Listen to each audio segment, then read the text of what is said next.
that means let's go. So Jumbo, everybody, my name's Kerry, and I'm going to be your safari tour guide here at the Harambe Wildlife Reserve. Now, my friends, you can take pictures and videos. It just is going to be a really bumpy road out there, so hold on tight to those cameras and cell phones. If they happen to fall over the vehicle, just raise your right hand, I'll raise mine, and I'll get our whole truck to say goodbye. Also have those devices out and ready at all times, my friends. I won't be able to stop for every single animal that we do see here along the way. And I just asked a couple things from you guys before we get started, and that is to please stay seated the entire time, and also please do not call out to any of the animals. We are going to be in their homes, so we just want to make sure we're respectful of that. Alright friends, so let's twin day into our little eternity forest. Now the animals here are known for their camouflage, so hopefully they will be using that ability of theirs today, so you do have the chance to say hello to some of my friends that do live out here. Now if you look closely over there on the right hand side in those bushes, you can see a brown animal. Now that is going to be known as the okapi. They have back legs that resemble a zebra. However, they are related to the giraffe. They're going to have a long prehensile tongue, which does allow them to grab leaves from trees, and they can also clean their ears and eyes with that long tongue that they have as well. You can kind of see a little better right now as we're going a little past it. So their tongue wax is a little 3-for-1 deal since they can eat, clean those ears and eyes. I mean, I most certainly wouldn't be eating something. I clean my ears and eyes, but you notice the wild, a lot of my friends out here definitely will surprise you. Hopefully in just a moment coming up on our left-hand side, we might be able to see the black rhino. They can weigh up to 3,000 pounds. However, there are going to be less than 5,000 left in the world, and the reason why is because of poaching. They're going to be poached for their horns that carry something known as keratin, and the keratin that is in their horns can be found in our hair and fingernails as well. It's going to be all the way back there on our left-hand side, near those little rock areas. Now, although they have no natural predators, unfortunately we are going to be their biggest threat, and that will be because of poaching.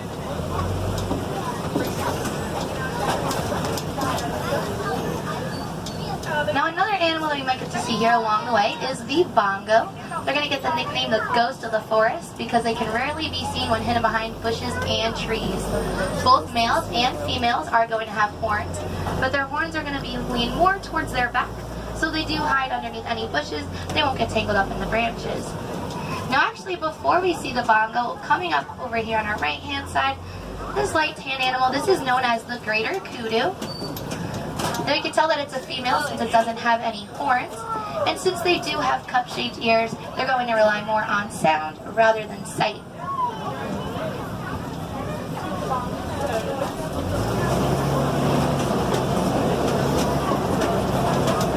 Look, and see another kudu up here, and if you actually look really closely, back up over here behind these trees and bushes, you can see those bongos.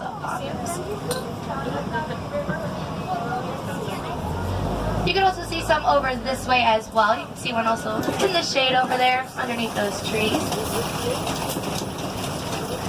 Alright, my friends, so we are going to be leaving our little eternity forest, and in just a moment we will be entering Safi River. Safi River is home to some of the water animals that we do have out here on the reserve. One of the animals that we might have a chance to see could be a hippo. Now they can spend up to 8 minutes underneath the water at a time, but they actually do not swim. They're going to more walk or run the bottom of the surface. So we'll go slowly just around this river bend over here on the right hand side, and hopefully once we go a little further in our adventure coming up on the left, we might be able to see a group of hippos, which is also known as a float.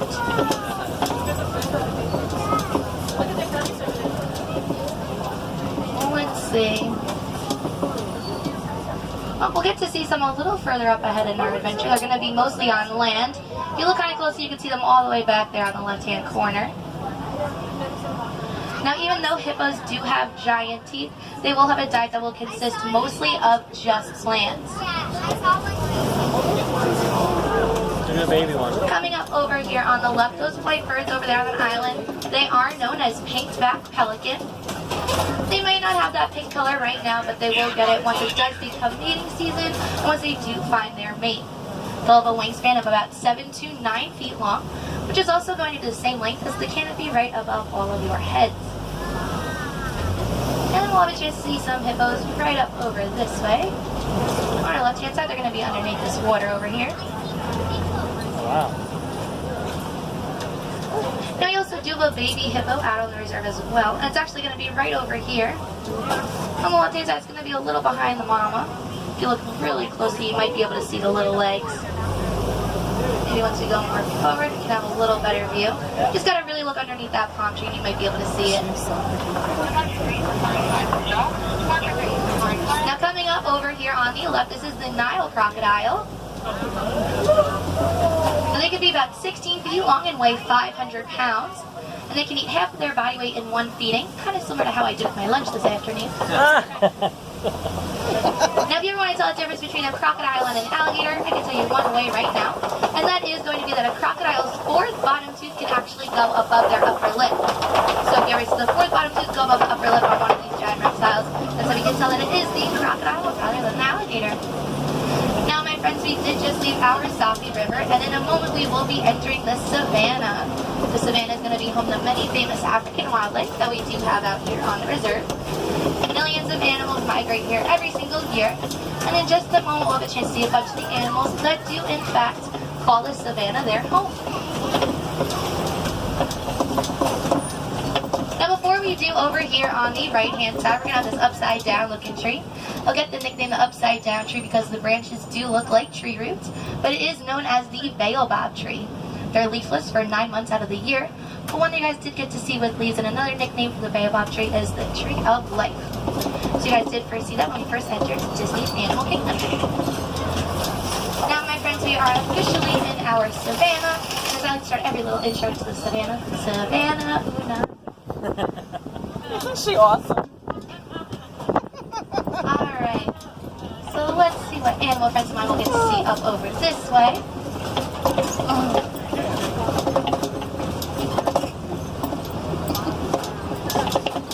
Now the first animal that we'll actually have the chance to see is going to be over here. Coming up. On our right hand side, you can kind of see the giraffe sitting underneath all those trees over there. Now giraffes are the world's tallest animal. They'll stand about 20 feet tall. It's going to be hanging out right over there. Now the giraffes that we do have here on our reserve are known as Maasai giraffes. So that means those spots on their body are going to be more rough rather than smooth. Now we do have a baby giraffe here on the reserve, but actually if you look closely you can see it just a little bit over here on the right hand side, just standing by itself over there. Now speaking of that baby giraffe, does anyone on this truck happen to be 6 foot by any chance? Well, if you are, just want to raise a hand of yours. Congratulations, you're the same height as the baby giraffe. They can actually start walking within the first hour of being born. Now over here, my friends, on the left-hand side, once you go up a little further, we're going to see the African wild dog. They're going to get the nickname the painted dog because of the unique spots found on their bodies. Be right up over here. Now they're one of my favorite animals out here on the reserve. They'll travel in adult packs about 5 to 15. And something really interesting about them is that the lowest ranking female is going to have more dominance than the highest ranking male. And when they want to call their clan together, they're going to have that call similar to a maniac laughter, just like the hyena does. A little further back here on our left-hand side, that brown antelope, that's going to be the sable antelope. They are our emblem here at Harambe, and now you can tell the difference between a male and a female. So the males will be darkened in color once they do become fully matured. You can see another giraffe friend of mine right up over this way. Now giraffes, like their relative the okapi, will have that long tongue, which does allow them to grab leaves from trees. But their tongue is going to be a blackish color, and the reason why it is that color is because it will spend 19 plus hours in the sun. So it's not going to get any separate if it is that color, rather than if it was the typical pink. Jumbo. Now a group of giraffes is known as a tower, while a group of moving giraffes is going to be known as a journey. So hopefully my giraffe friends will never stop believing.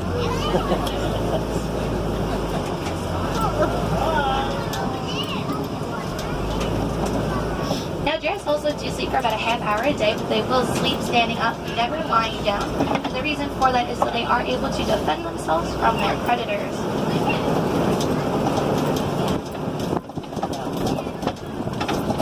And another nice view of this one over this way.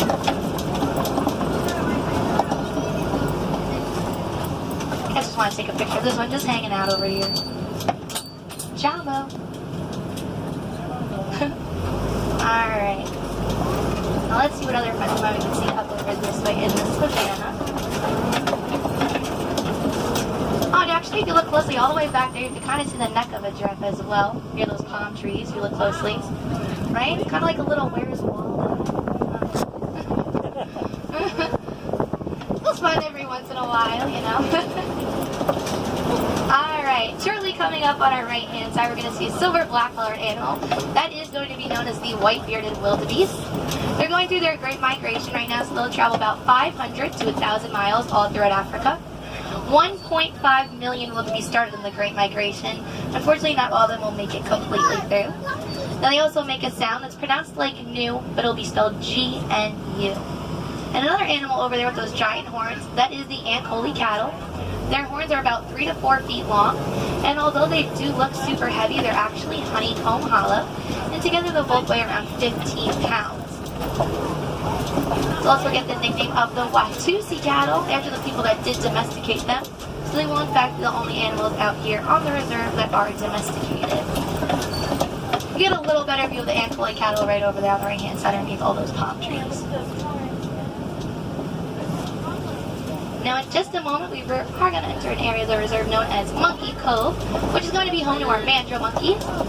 For my friends who aren't sure exactly what a mandrill monkey does look like, they're going to resemble Rafiki from The Lion King. What's pretty cool about them is that they have little pockets in their cheeks which do allow food storage for later consumption. So I don't know about you guys, but I would love a feature like that. I think it'd be pretty awesome. Stick a nice New York pizza right up in there, would be kind of nice. Now the home of the mandrill monkeys is over here on my left hand side. And actually if you look closely right in front of that bush over there you can see them. It's going to be 2 of them. Now the adult male mandrill monkey's face will actually get a brighter red or blue when they do become excited. And once they become fully mature they'll be the largest of the monkey species as well. Also over here on the right hand side that is the African elephant. You can see it's moving its ears back and forth. The reason why it does that is so it can act as their own little personal AC to help cool themselves down from the hot heat that we do tend to get out here in Africa.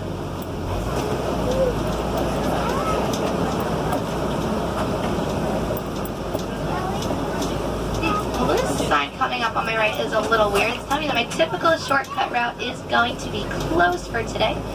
So it looks like we'll have to try a different route today, my friends, and we'll try that way in just a moment. And hopefully we'll get to see some more elephant friends of mine along the way. Now just like we have a baby giraffe, we have a baby elephant as well. It is about 1.5 years old. And when female elephants are pregnant with that one individual baby elephant, it will be for almost 2 years. It'll come up to an exact total of 22 months. Oh my god. So let's try out this new route of mine. Probably we can continue our little adventure together. Alright, you guys. It looks like we might have to go over this bridge that's not looking too sturdy. Do you guys think we should still go over it? Yeah! Yeah. Oh, alright. You guys are a daring bunch. I don't know how to feel about it, but I like it. Alright. Hold on tightly for me, guys. This isn't sounding too good. Alright, but we're almost about halfway across, so I think we might be able to make it. Yes, so. Think so.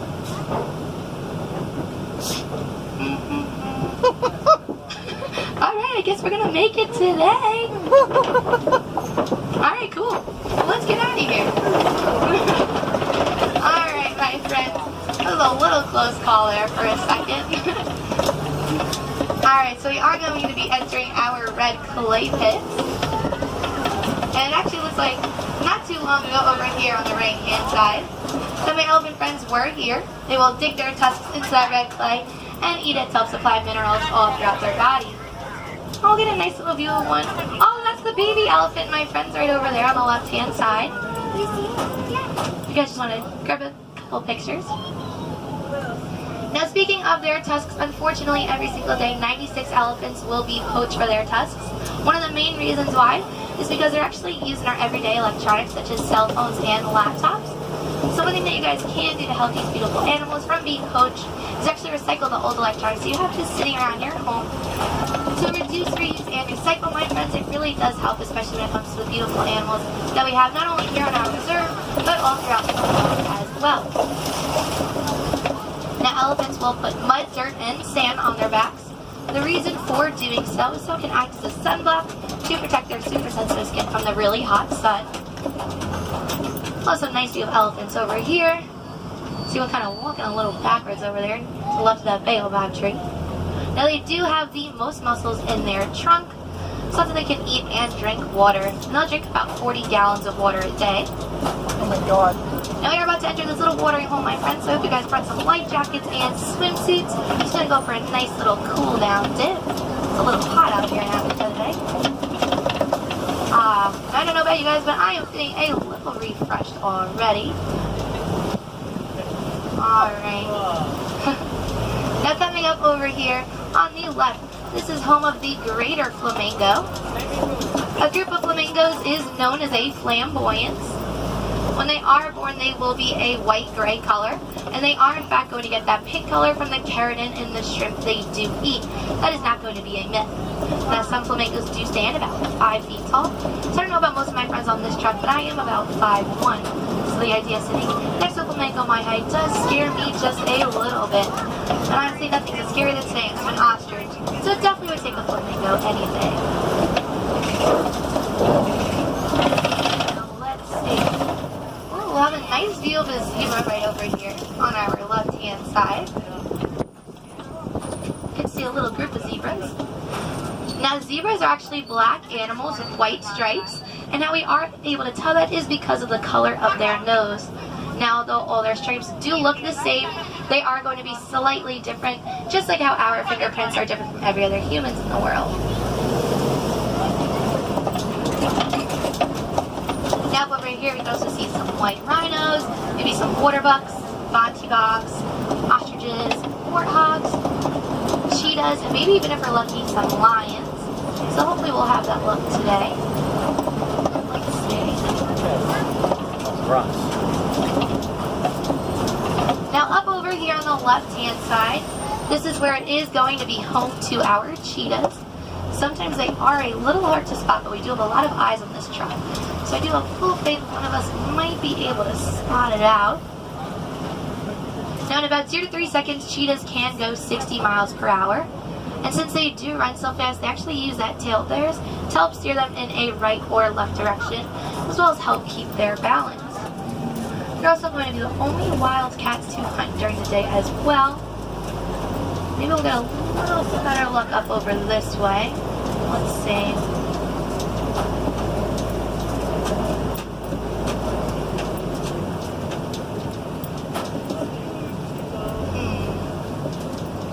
Going to be right over there, my friends. Up on the left-hand side, if you look right in front of that fence over there.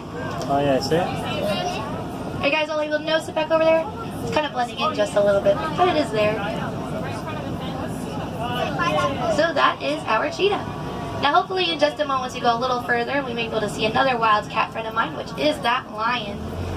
Hopefully they aren't taking their cat nap. They do tend to sleep for about 16 to 20 hours a day.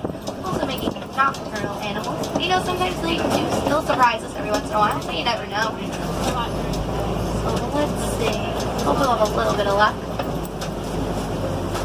Now over here on the left-hand side, this is Kopi Rock, and this is where, of course, the lions do live. Males are going to be the ones to watch the cubs and protect the territory, while the females will be the ones driving food for the pride. Now lions will tend to do most of their hunting at night.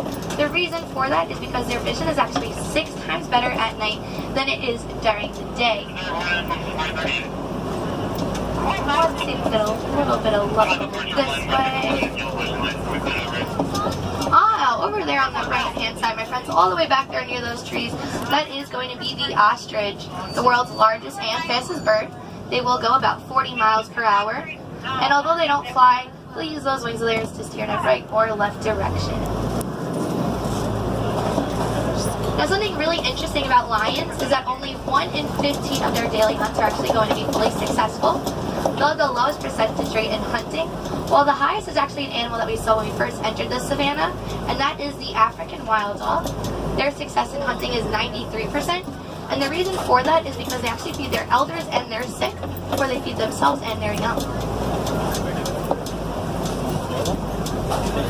Now over here, my friends, on the left-hand side, a little past that tree over there, kind of in that shade, that is going to be the warthog.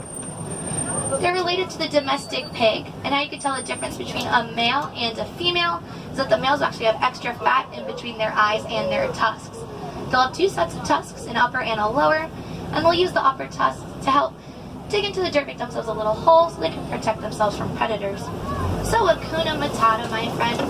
We're just going to head up right over this way. Get another nice little view of those ostriches. As well as over here on the right, we're going to see some giant yellow eggs right below this tree over there. Some right over there down on the ground. Those are ostrich eggs. Now each one weighs about 3 pounds, and the ostrich eggshell is so strong that if one of us tried standing on them, they wouldn't even crack. So needless to say, the baby ostrich definitely has some excellent protection in there. See, I was able to crack some of you guys up. Alright, my friends, so now we are going to be leaving the savannah, and in just a moment we will enter the last part of our reserve, which is going to be known as Mogati Glen. One of the animals that we could see here is the yellow-billed stork. They're going to have a diet which will consist of small birds, fish, frogs, and snakes. Basically anything that can fit into that bill of theirs. When they want to catch their prey, they're going to open their beak close to the ground floor and wait for their prey to come within their path. And once it does, they'll snatch them right up and have a nice, quick, and instant meal. We'll get to see them right over there on the right-hand side, just in that grass area over there. Now, although they aren't the largest bird, they can sometimes have a wingspan of about 5 feet long.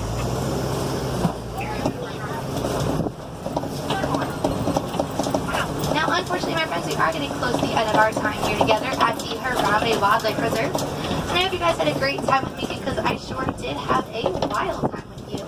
If you wanted to learn a little bit more about some of the animals you guys didn't see out here today, feel free to stop in Harambe Village and talk to some of my villager friends, and they can tell you a little bit more about the Disney Conservation Fund. Now, if you do want a chance to see those lions, I definitely do recommend coming back for a nighttime safari. It is really cool. No safari is the same, so you can see a bunch of animals that you didn't even have a chance to see on this tour as well. If you are interested, our last truck will go out exactly 8 p.m. tonight. So if you want to try to be on our last truck, definitely come a few minutes before that. It's pretty cool. If I have any Wilderness Explorer friends aboard, we are going to be on truck Simba 1. Simba is going to be Swahili for lion, while 1 is, of course, just English for one. If you guys did enjoy this time here with me, well then my name's going to be Kerry, and if you didn't, then my name's Minnie Mouse, and just feel free to talk to my boss man.